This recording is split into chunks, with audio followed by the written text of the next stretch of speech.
Good morning, Namaskar, governors, deputy governors, and other senior officials from various central banks of the Global South, members of the Reserve Bank of India Central Board, secretaries and officials from Government of India, distinguished panelists, speakers, and dignitaries, my colleagues from the Reserve Bank of India, ladies and gentlemen. I am delighted to once again, on behalf of RBI, welcome you to this high-level conference of central banks from the Global South. This conference has been organized, as it was mentioned a little while ago by my colleague. This has been organized as a part of the commemoration of the 90th year of the Reserve Bank of India, which was established in the year 1935.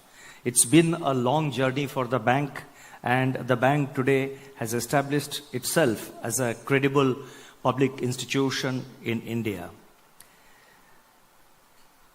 This annual event is a part of various conferences and seminars which we have arranged this year, as again mentioned by my colleague Rajiv Ranjan a little while ago. And he has already explained very well the focus of this conference and the background from where we are coming. And I would like to just add that this year we have arranged 3 international conferences, this being the third one. The first one was on digital technologies, emerging technologies and new challenges. That was held in Bangalore. The second conference, international conference, was held in New Delhi in the month of October, and the theme was central banking at crossroads. And this is a theme specifically dedicated to issues critical and pertaining to the central banks of the Global South. Depending on your feedback, and we are extremely happy that all of you are here from various parts of the world, depending on your feedback and the response and the interest we get, we actually propose to convert this into an annual event, whereby we will assemble together governors, central bankers from the Global South with focus on sharing each other's experiences and dealing with the emerging challenges given the kind of uncertainties that we face, and the uncertainties seem to be growing day by day. Since my colleague has already explained the overall global situation very briefly, though, I would turn specifically to the subject of this conference. Over the last few years, as all of you would be aware, the global economy has gone through multiple crises. We saw a global pandemic. We have experienced supply chain disruptions and realignments, geopolitical conflicts and wars, a global surge in inflation, geoeconomic fragmentations in trade, technology, and capital flows, debt sustainability challenges across the world, including advanced economies, and visible impacts of climate change.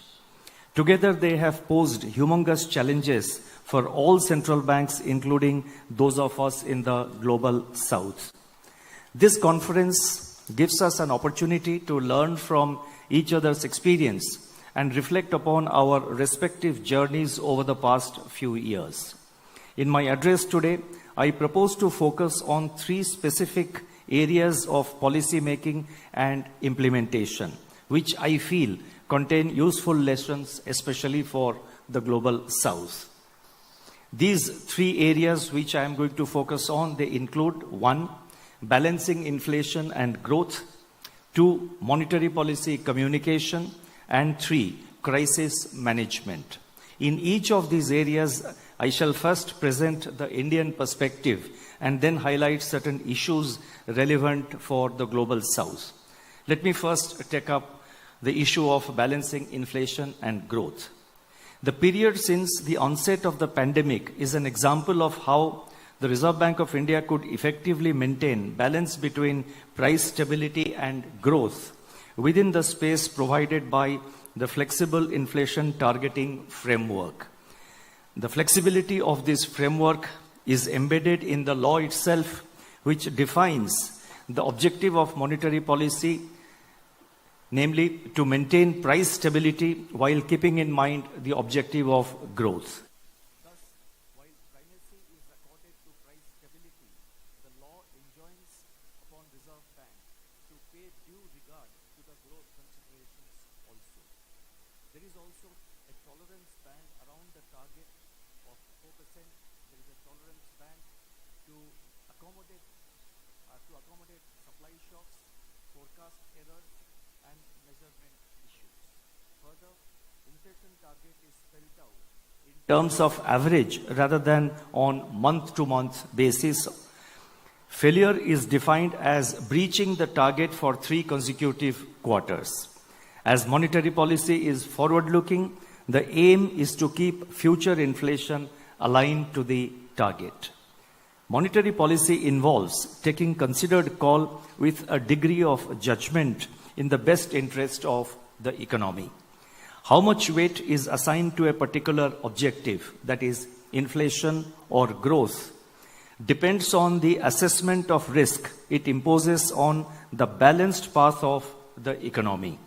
When the COVID-19 hit the Indian economy, it was crucial to support the economy to avoid greater damage, not only in the short term but also in the long term.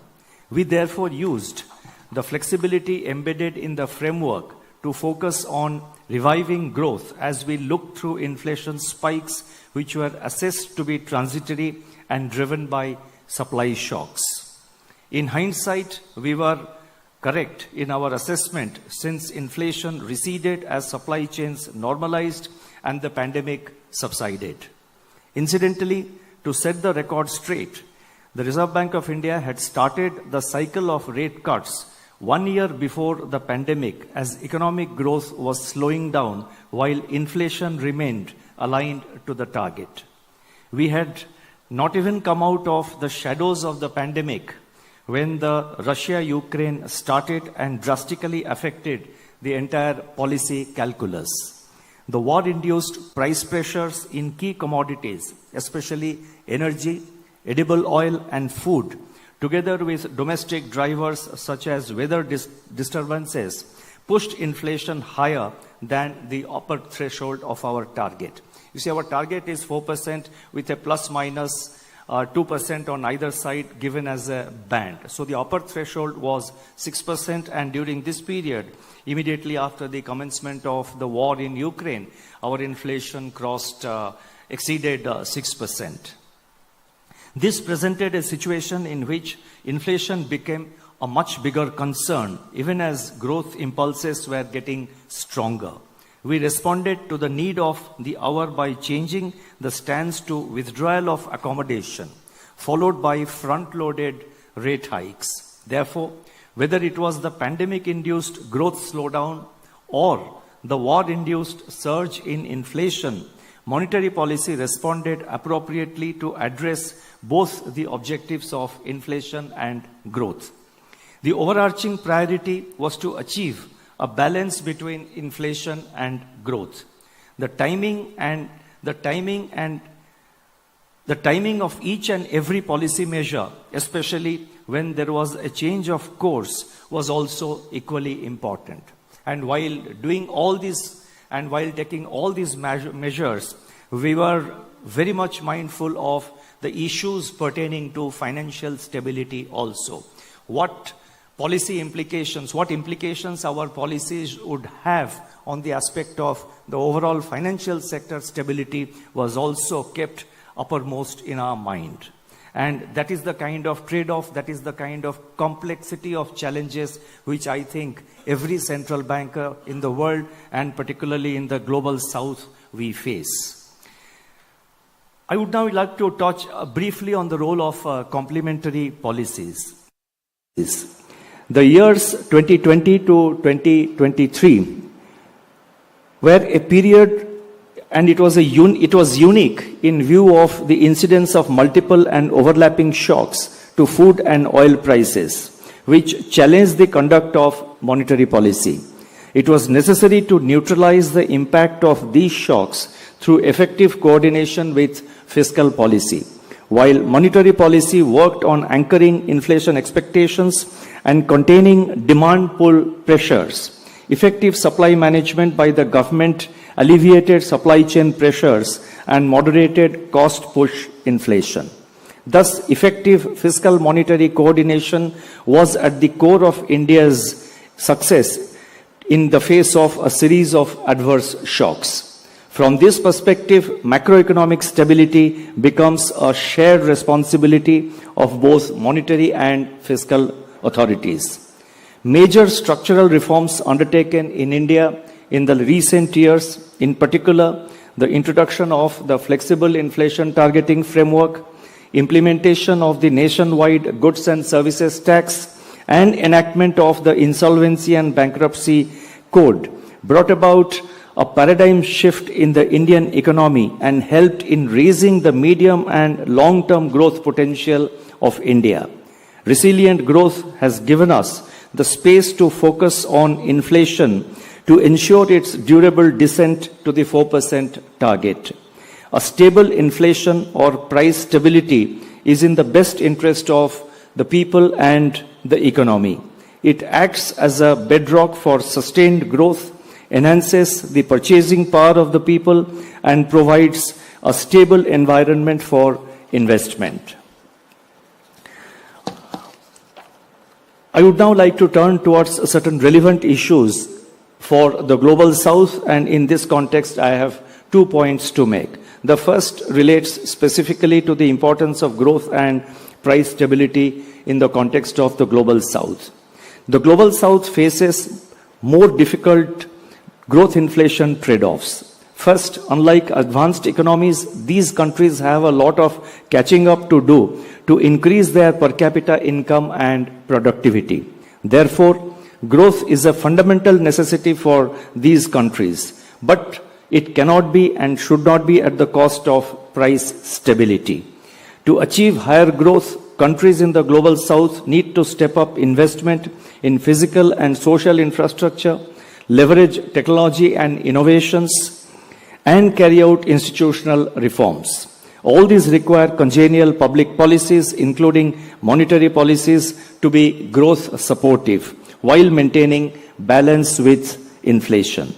In fact, price stability is just as crucial as growth to enable economic agents to plan ahead, reduce uncertainty and inflation risk premium, encourage savings and investment, all of which provide a boost to the potential growth rate of an economy.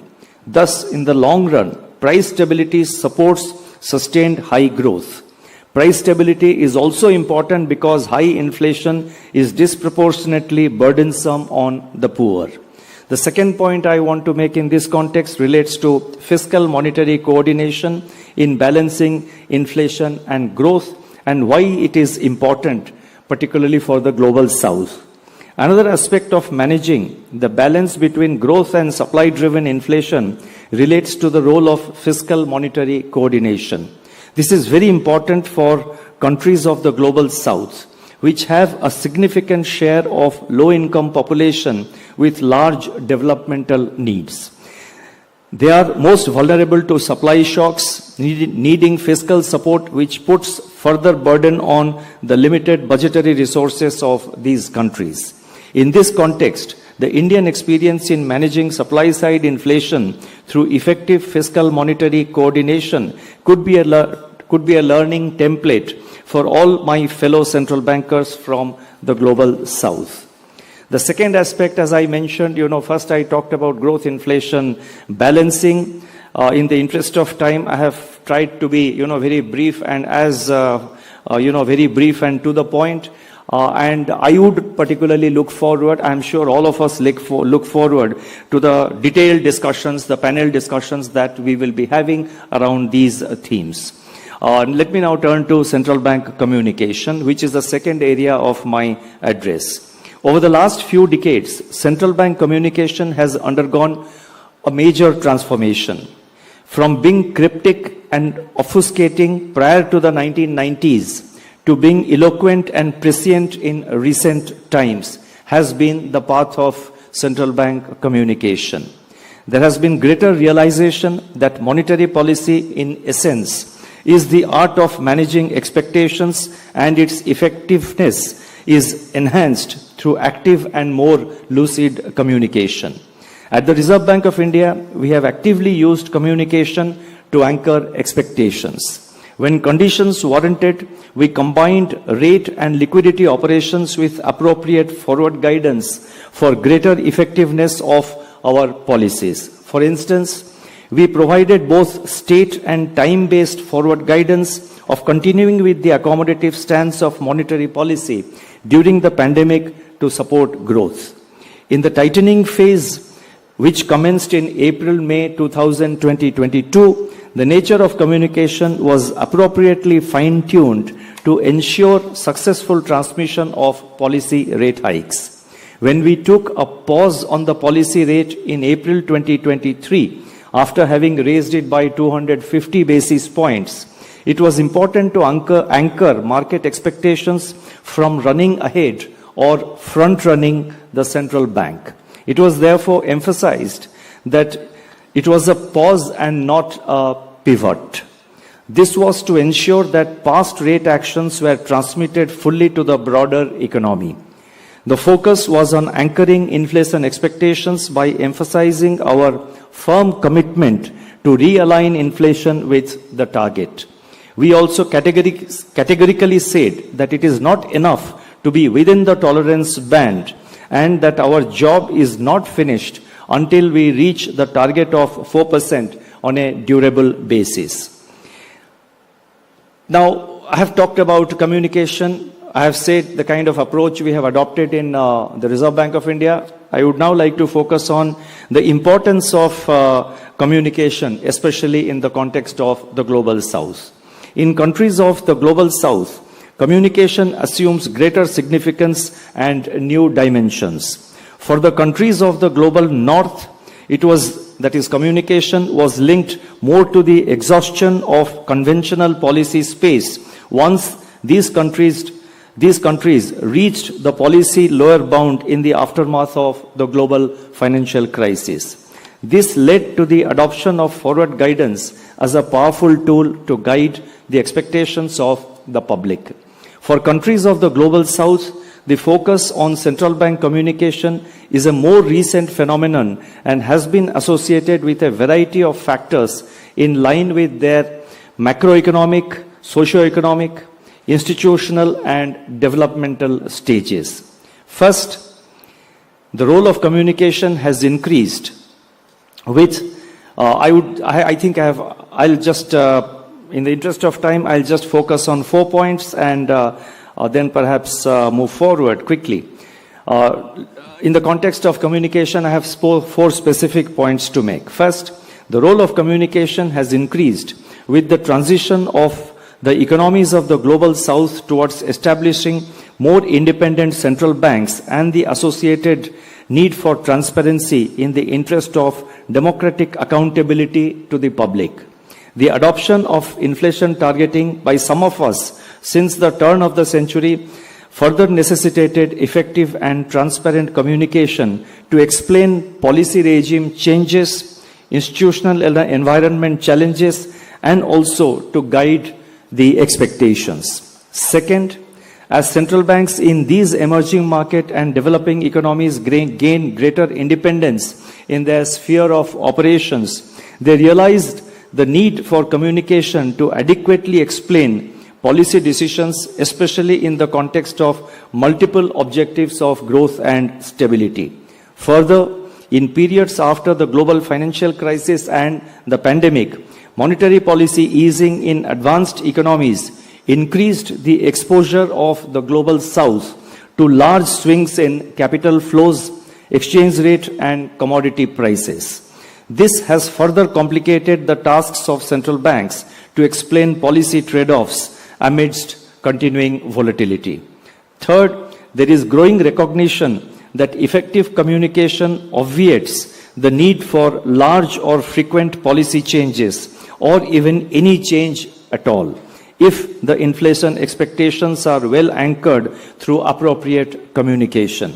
Of course, communication has to be backed by actual action as may be required from time to time.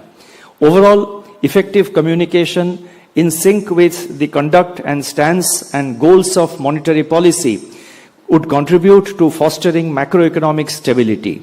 Learning from each other's experience and building synergies in this important aspect of monetary policy can go a long way in laying out the blueprint for best practices in communication for the global south. The third area which I wanted to highlight relates to perspectives in crisis management. I have briefly touched upon our tempestuous journey while navigating the crisis-ridden years. Let me now briefly summarize how the Reserve Bank's experience has been unique among central banks. When the COVID-19 pandemic struck, we reduced the policy repo rate, but not below our inflation target of 4%, which could have made the real policy rates negative. That is, if we had reduced it below 4%, our real policy rates could have become negative. And thus, we were not ultra accommodative in our monetary policy at that time. We took conventional and unconventional measures to address liquidity constraints created by the COVID-19 related dislocations and lockdowns. These measures were not just aimed at enhancing the overall liquidity in the system, but ensuring its distribution across the various needy sectors. These measures were not open-ended, and in fact, most of these measures were time-bound and announced and carried preset terminal dates. In other words, when we announced these measures, they were offered for limited periods of time, and the end date was also announced. As a result, the unwinding of the liquidity infusion that we did, it did not cause much market disruption at that time. It automatically unwound itself because the end dates had been preset. Further, the counterparties involved in our liquidity operations were only banks and all India financial institutions regulated by the Reserve Bank of India with no dilution of collateral standards. In fact, the underlying strength of the Reserve Bank of India's balance sheet was not diluted. And I am happy to share that within 3 years or so of the commencement of the pandemic, the size of the Reserve Bank's balance sheet had again come back to where we had started at the beginning of the pandemic. In other words, the liquidity infusion which had been carried out, which had been done during the pandemic period, had been pulled back. Most of it due to the fact that the liquidity measures were not open-ended and had end dates announced at the time of the announcement of the measure itself, and also because of the various measures that we took at that time. In fact, if you recall, the COVID hit most parts of the world in March 2020, and we started the process of infusing liquidity. In fact, we had started a bit of liquidity infusion even before the pandemic in the month of February 2020. And in February 2021 or January 2021, if I remember correctly, but it was in the first quarter of 2021, we came out with a liquidity management framework. And under that, we started slowly undertaking, various specific measures to slowly, drain out the excess liquidity in the system. So if you recall earlier on in my address today, I had mentioned about timing, the importance of timing of decisions. So here again, I would like to emphasize that not only the decisions have to be right, but the decisions have to be well timed. Because as I had pointed out elsewhere very recently, often central banks are accused of doing too little, too late, or too much, too early.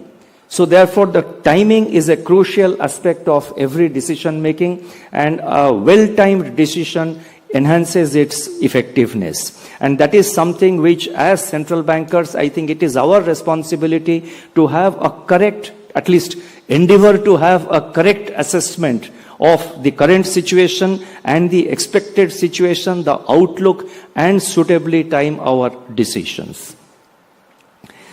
We confined our asset during the period of pandemic. We confined our asset purchase program to government securities and solely through secondary market. Unlike some inflation targeting emerging market economy central banks that made emergency provisions to operate in the primary market to finance the government directly. In the 1990s, the Reserve Bank stopped, by way of a policy reform, the Reserve Bank stopped automatic monetization of the budget deficit of the government. It was a major reform undertaken by the Reserve Bank of India in association with the central government, of course.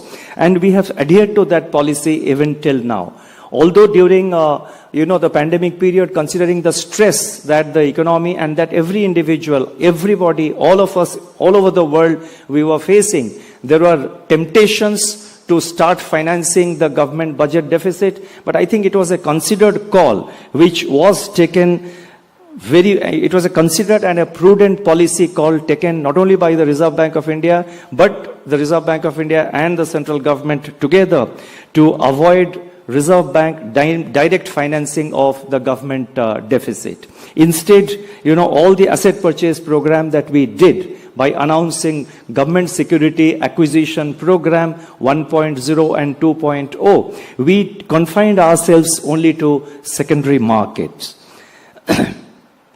Also, the resolution frameworks for COVID-19 related stressed assets of banks and non-bank lenders that the Reserve Bank of India announced were not open-ended, but were subject to certain financial and operational parameters to be achieved as part of the loan restructuring process.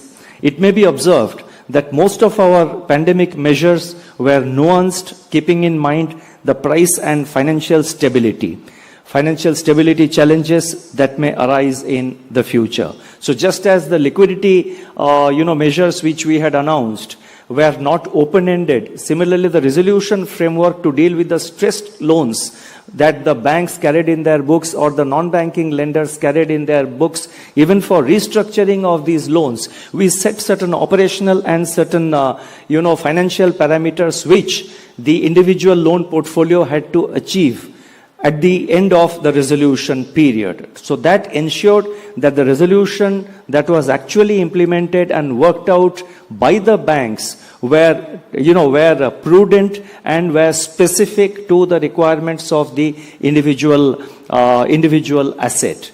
And under this, there was also a requirement on part of the promoter of the company to deliver on these operational and financial parameters by the period of resolution, which was 2 years, by the time this resolution period ended.